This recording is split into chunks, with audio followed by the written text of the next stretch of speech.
स्वागत है आप सभी लोगों का हमारे इस रेलवे मंथन की यूट्यूब चैनल पर।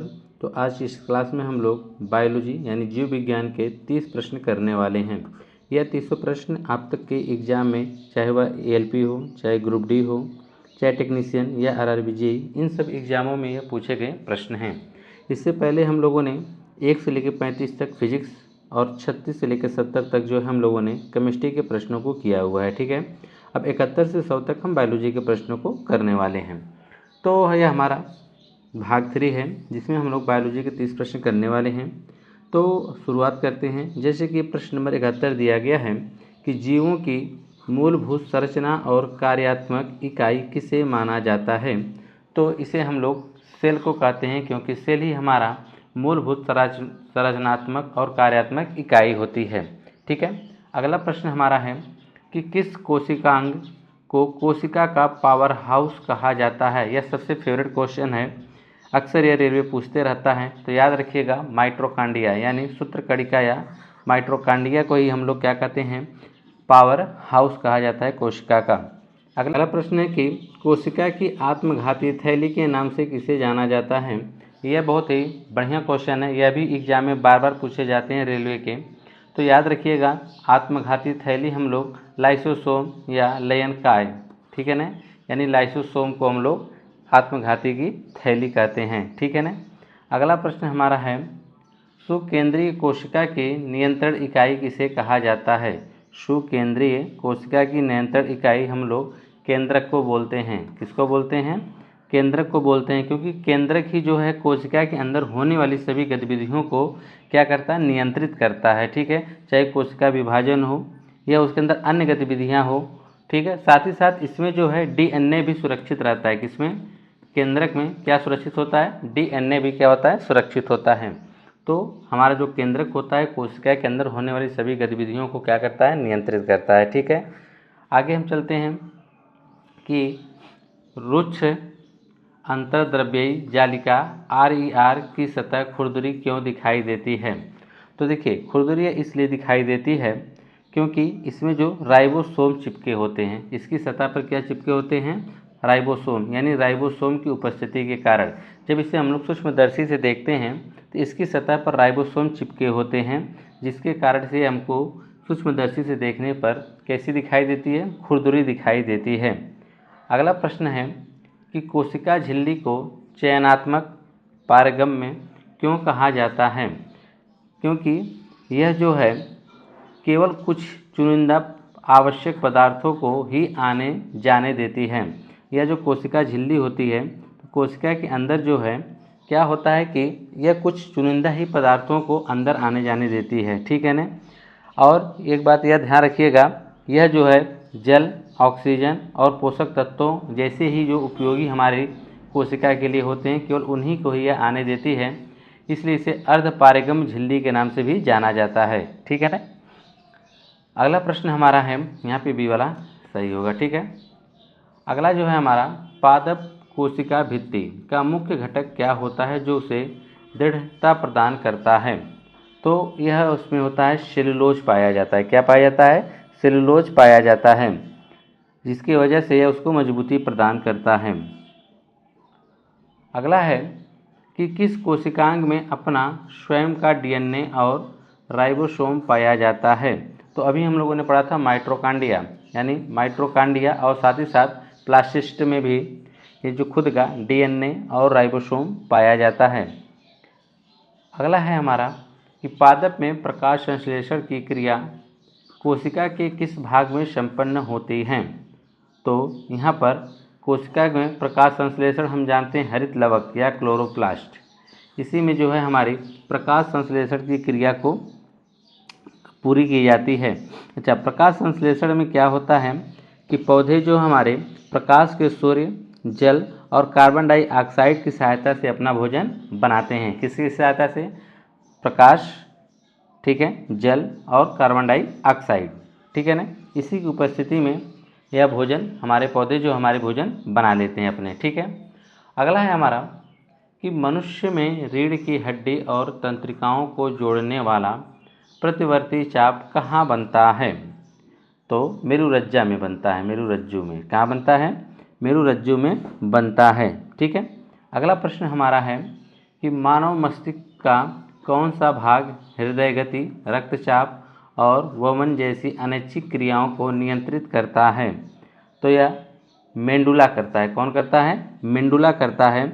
मेंडुला जो होता है यह मस्तिष्क के सबसे पिछले भाग का हिस्सा होता है। मेंडुला क्या होता है?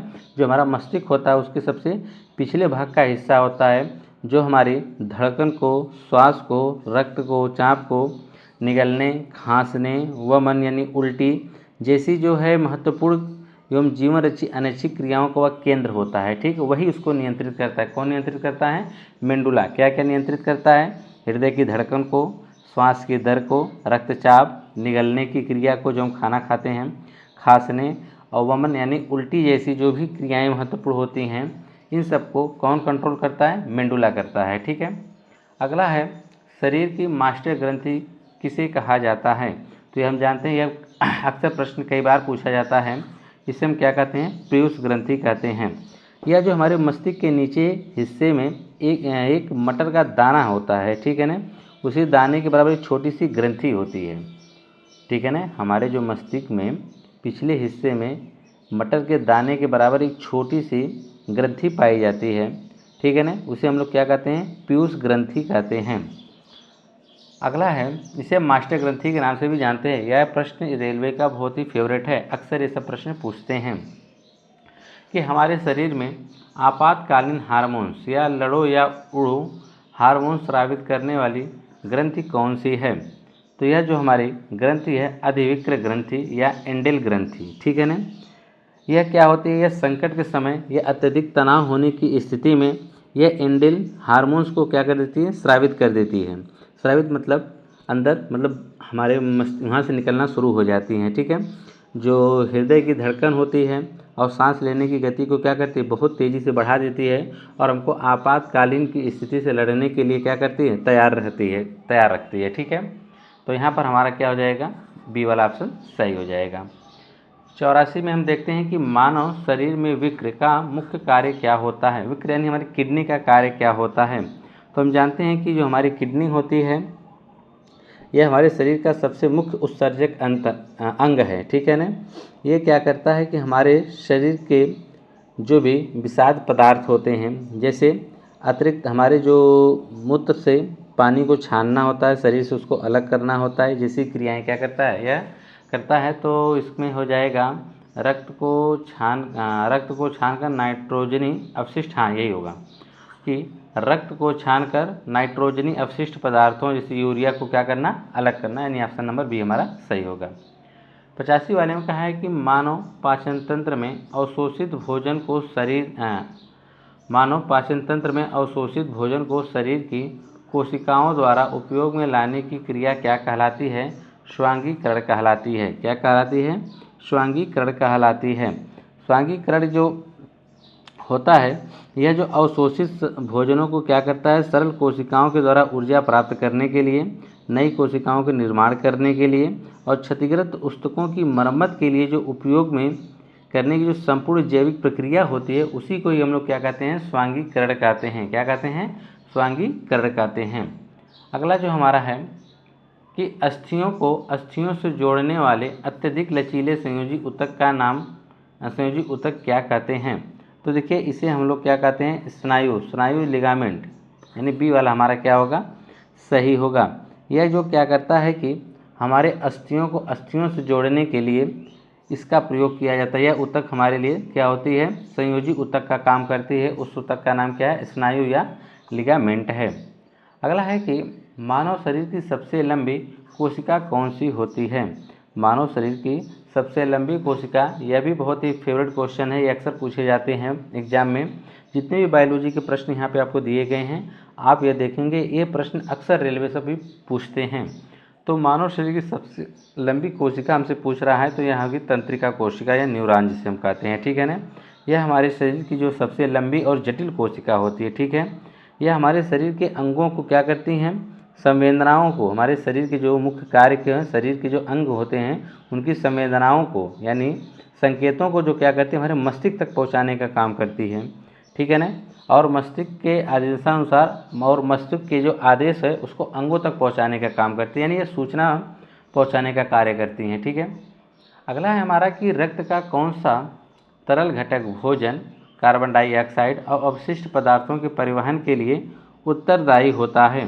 तो यह प्लाज्मा, ठीक है ना। कौन होता है? प्लाज्मा होता है, जो कि इन सभी चीज़ों के लिए, चाहे वह तरल घटक भोजन हो, ठीक है, कार्बन डाइऑक्साइड अवशिष्ट पदार्थों के जो भी परिवहन के लिए उत्तरदायी कौन होता है? प्लाज्मा होता है, ठीक है। अगला प्रश्न हमारा है, और ये भी ध्यान रखिएगा, जो हमारा रक्त का लगभग 55% भाग जो होता है एक पीले रंग की तरह से होता है, जिसे हम लोग प्लाज्मा कहते हैं, ठीक है ना, याद रखिएगा। अगला है कि मानव नर जनन तंत्र में शुक्राणुओं को अधिविक्र से मूत्र मार्ग तक ले जाने वाली नली का नाम पूछ रहा है हमसे, ठीक है। तो उसे हम लोग क्या कहते हैं? शुक्रवाहिका कहते हैं। क्या कहते हैं? शुक्रवाहिका कहते हैं। अगला है कि अलैंगिक प्रजनन की वह विधि क्या कहलाती है जिसमें एक जीव 2 भागों में विभक्त हो जाता है। जैसे अमीबा के बारे में पूछा जा रहा है, तो अमीबा को जो यह अलैंगिक प्रजनन होती है, यह होती है द्विखंडन, ठीक है ना। क्या कौन सी कहलाती है? द्विखंडन होती है। यह जो एक कोश की जीवों में अलैंगिक प्रजनन करने की सबसे आसान विधि होती है, ठीक है ना। तो अमीबा जो है जो प्रजनन करता है, या यूँ कहें खंडन जो करता है, वह द्विखंडन होता है, 2 भागों में वह बढ़ जाता है। अगला है कि मटर के पौधों पर आनुवांशिकी के बुनियादी नियम खोजने वाले वैज्ञानिक कौन थे? तो हम जानते हैं कि ग्रेगर जॉन मेंडल। कौन है? ग्रेगर जॉन मेंडल हैं, ठीक है ना। इसके बाद हम आगे चलते हैं हमारा कि आनुवांशिक जानकारी को एक पीढ़ी से दूसरे पीढ़ी में ले जाने वाले अणु का नाम पूछ रहा है। तो इसको हम लोग DNA कहते हैं। DNA जो होता है वह एक पीढ़ी से दूसरे पीढ़ी में जाता है। जैसे उसके दादा, फिर उसके पिता, पिता से फिर बच्चे, फिर बच्चे से आप कह सकते हैं आपके बच्चे। तो इस प्रकार से वह एक पीढ़ी से दूसरी पीढ़ी में DNA जाता रहता है, ठीक है ना। अगला है हमारा कि यदि महिला का अंडाणु निषेचित नहीं होता है तो गर्भाशय की आंतरिक दीवारों के विच्छेदन होने वाले मासिक रक्तस्राव को क्या कहते हैं? उसे हम क्या कहते हैं? रजोधर्म या मासिक धर्म कहते हैं। अगला है कि गढ़वाल क्षेत्र का चिपको आंदोलन, ठीक है, 1974 में हुआ था। मुख्य रूप से किसके संरक्षण के लिए चलाया गया था? ये हम लोग जानते हैं, जो चिपको आंदोलन होता है वह वनों की कटाई को रोकने और संरक्षण हेतु चलाया गया था। क्यों चलाया गया था? वनों की कटाई को रोकने के लिए चलाया गया था, ठीक है ना। अगला देखिए, इसमें क्या हुआ था कि महिलाएं जो है पेड़ से चिपक गई थी, और वह इस पेड़ों को यानी वनों को कटाई को रोकने का क्या कर रही थी? विरोध कर रही थी कि नहीं, वनों को काटने नहीं देंगे। तो उस आंदोलन को चिपको आंदोलन का नाम दिया गया था। तो खाद्य श्रृंखला में कीटनाशकों का उत्तरोत्तर उच्च स्तरों पर संचित होना क्या कहलाता है? तो इसे हम लोग कहते हैं जैव आवर्धन। क्या कहते हैं? जैव आवर्धन के नाम से इसे जाना जाता है। आगे देखिएगा कि पौधों को स्वस्थ विकास के लिए मृदा में नाइट्रोजन, फास्फोरस जैसे तत्वों की आवश्यकता होती है। इन्हें किस श्रेणी के पोषक तत्व कहा जाता है? इन्हें जो है बृहत पोषक तत्व कहा जाता है। बृहत पोषक तत्व, इसमें क्या है कि जो पूछा है प्रश्न कि पौधों को स्वस्थ विकास के लिए मृदा से नाइट्रोजन, फास्फोरस जैसे तत्वों की आवश्यकता होती है, तो इसे किस श्रेणी में रखा जाता है कि पोषक तत्व कहा जाता है? इसे क्या कहते हैं? बृहद पोषक तत्व कहते हैं। अगला है कि राजस्थान में जल संरक्षण की पारंपरिक प्राचीन प्रणाली को क्या कहा जाता है? तो राजस्थान में जो जल संरक्षण की पारंपरिक प्राचीन प्रणाली है उसको क्या कहा जाता है? उसे कहा जाता है खादीन या जोहड़। क्या कहा जाता है? खादीन या जोहड़ कहा जाता है। इसमें क्या होता है? पानी को इकट्ठा करके भूमि के जल स्तर को सुधारा जाता है, ठीक है ना। जो बारिश का पानी होता है उसको क्या किया जाता है कि इसे राजस्थान में शुष्क और अर्धशुष्क क्षेत्रों में जो वर्षा होती है उसको एक ढलान से क्षेत्र के नीचे जो मिट्टी में यूँ कहें कि खड्डा बना के चंद्रमाकार आकार का एक यानी एक जैसे कोई खड्डा खोद कर या यूँ कहें बांध वगैरह बना, मतलब पानी को इसमें इकट्ठा किया जाता है पानी को इकट्ठा करके, ताकि भूमि के जल स्तर को क्या किया जा सके, सुधारा जा सके। उसके लिए यह प्रयोग किया जाता है। इसी को हम लोग क्या कहते हैं, राजस्थान के जल संरक्षण की पारंपरिक प्राचीन प्रणाली है, जिसे हम लोग खदीना या जोहड़ बोलते हैं। ठीक है ना। तो आगे हम चलते हैं कि जीवों में अचानक होने वाले वंशानुगत परिवर्तनों को क्या कहा जाता है। तो इसे हम लोग उत्परिवर्तन के नाम से जानते हैं। किस के नाम से जानते हैं? उत्परिवर्तन के नाम से जानते हैं। अगला हमारा जो है कि पौधों में लचीलापन और यांत्रिक सहायता प्रदान करने वाले सरल अस्थायी ऊतक का नाम पूछा जा रहा है। तो यह होगा कोलेन काइमा। क्या होगा? कोलेन काइमा स्थूलोतक या कोलेन काइमा होती है, जो कि पौधों में लचीलापन और उसे सहायता प्रदान करता है। तो याद रखिएगा कि जो हमारे पौधे होते हैं, नए पौधे होते हैं, और वह बढ़ते समय कोमल भाग जैसे उसकी पत्तियों के डंठल में पाए जाने वाला एक सरल अस्थायी ऊतक होता है यह। और यह जो क्या करता है कि पौधों को बिना टूटे उसके लचीलेपन और उसको यांत्रिक सहायता प्रदान करता है। ठीक है ना। अगला है कि हमारे फेफड़ों में गैसों के विनिमय के लिए गुब्बारे जैसी संरचनाएं क्या कहलाती हैं? तो यह कूपिका कहलाती है। क्या कहलाती है? कूपिका कहलाती है। जैसे हमारे फेफड़ों के भीतर जब हम लोग श्वसन नलिकाएं अंत में लाखों छोटी छोटी गुब्बारों जैसी कूपिकाओं में विभाजित होती हैं। वे बेहद पतली दीवारों के चारों ओर रक्त वाहिकाओं का जाल होता है, जहां ऑक्सीजन और कार्बन डाइऑक्साइड जो होते हैं का उनका विनिमय संपन्न होता है। यूँ कहें कि जब वह हम सांस लेते हैं तो उसकी जो गुब्बारे जैसी संरचनाएँ होती हैं, उन संरचनाओं को जब हम लोग क्या कहते हैं? कूपिका कहते हैं। ठीक है ना। क्या कहते हैं? कूपिका कहते हैं। तो इस प्रकार से आपके 100 क्वेश्चन कंप्लीट हुए। ठीक है। अब इसके बाद हम लोग सेट नंबर 2 देखेंगे, जिसमें फिर हमारे फिजिक्स, केमिस्ट्री और बायो के प्रश्न मिलने वाले हैं। ठीक है।